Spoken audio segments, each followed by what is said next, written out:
आज फिर एक गलती हुई है। क्या करें, हर बार गलती होना ही था। आज फिर एक लड़का कंपनी में आया था। वो लगभग 13 साल का था। काम ही करने आया था,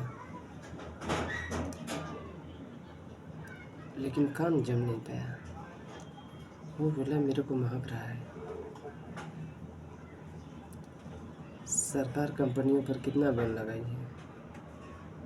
लगभग 18 साल के लड़के काम कर सकते हैं, लेकिन वो 13 ही साल का था। वो कंपनी में करने के लिए आया था। बात बस इतना थी कि कंपनी ठीक है था।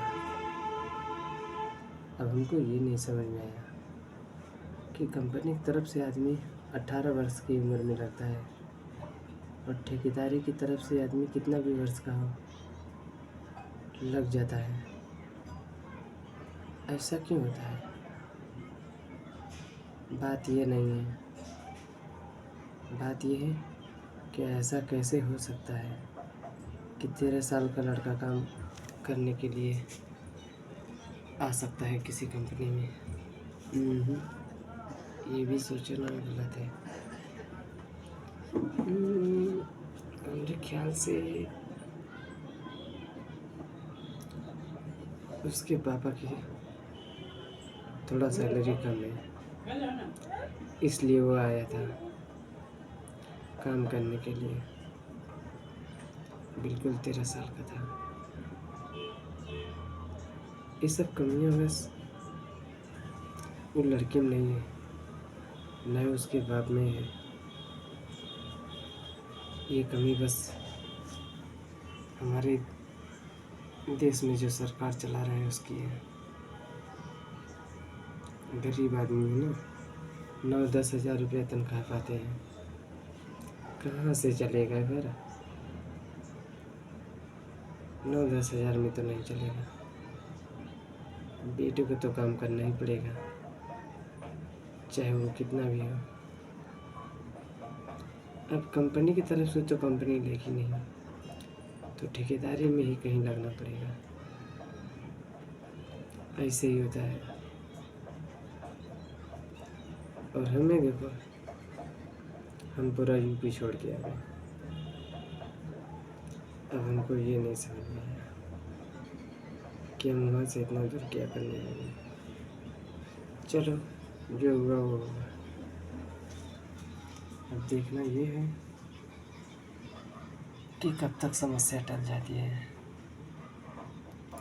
अभी फ़िलहाल लुधियाना में हूँ, देखते हैं आगे कहाँ पहुँचते हैं जिंदगी की भागदौड़ में।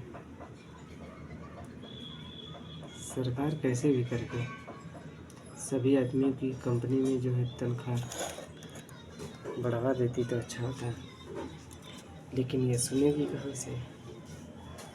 कहाँ से कि सरकार चलाने वाला भी एक रड़ुआ आदमी है। कहाँ से चलाए? कभी नहीं सोच सकता। 9-10 हज़ार में वो खाता तब पता चलता ना। बगलों में जो सिक्योरिटी गार्ड लगा रहता है उसका भी 60,000, 70,000, 80,000, 1,20,000 इतना रुपया तनख्वाह होता है। उसका घर तो आराम से चलेगा। 9-10 हज़ार वालों को कैसे चलेगा?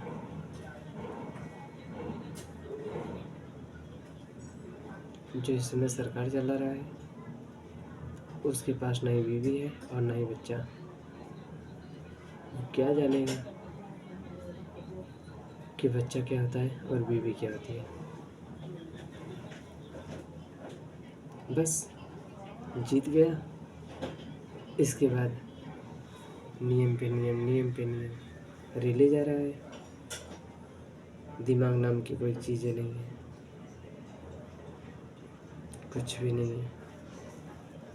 चलो, यहाँ भी ठीक है, लेकिन कुछ अच्छा नहीं। अब देखते हैं आगे क्या होता है। शॉर्ट फीट में क्या तो यार कुछ भी नहीं रहेगा, खोखला कर दिया है सब। 9-10 हज़ार तनख्वाह है, बच्चे पढ़ नहीं सकते। प्राइवेट स्कूल में 400-500 रुपये फीस है। सरकारी में पढ़ो 8 तक।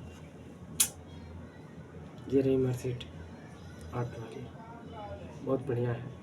वाह बेटा, बहुत आगे जाएगा। ऐसा मार्कशीट दिखाते हैं, ऐसा। यह देखिए मार्कशीट है, इसमें सभी लोग पास हुए हैं, बस 8 तक। ऐसे ही बस सरकार इतना कर देगी, या तो सरकारी स्कूल ही चलवा दे या फिर प्राइवेट ही बंद करवा दे, कितना अच्छा होता। लेकिन ना, ऐसा नहीं होगा। कोई सरकारी स्कूल देखा है जिसमें ITI कॉलेज होगा और उसमें बच्चों की फीस ना लिया जाए? कोई ऐसा भी स्कूल दिखाओ जिसमें डॉक्टरी का कोर्स फ्री में किया जा सके और उसमें पैसा ना लगे। तब तो छोटे बच्चे आराम से पढ़ लिख कर डॉक्टरी का कोर्स करेंगे। लेकिन ऐसा नहीं है, ऐसा कुछ भी नहीं है इस देश में। बस मैं फलाना ये करूँगा वो करूँगा, जो सही करना है वो तो कर ही नहीं रहे, कहाँ करेंगे। गुजरात के आदमी विदाउट पानी के रहते हैं, कोई जंगलों में बस के रहता है, कोई कहाँ बस के रहता है। पूरे MP में भी ऐसे ही है। कुछ दिन तो हमने वीडियो देखा था सचिन फैन का, वो भाई साहब थे ड्राम ले जाकर पानी का सुविधा दिए MP में।